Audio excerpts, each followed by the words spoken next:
నమస్కారం ఘంటారావానికి స్వాగతం. ముందుగా ప్రధాన అంశాలు. ఢిల్లీలోని సదైవ్ అటల్ వద్ద ప్రముఖుల నివాళులు. దేశానికి వాజ్పేయి చేసిన సేవలు గుర్తు చేసుకున్న మోదీ.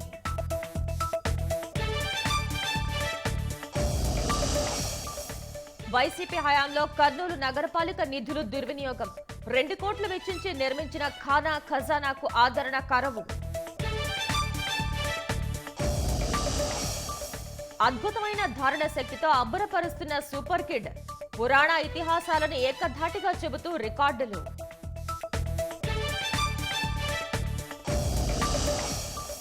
జమ్మూ కశ్మీర్, హిమాచల్ ప్రదేశ్ లో భారీగా హిమపాతం.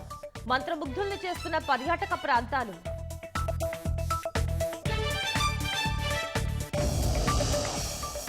ఆఫ్ఘన్ పై పాకిస్తాన్ వైమానిక దాడులు. మహిళలు, చిన్నారులతో సహా 15 మంది మృతి.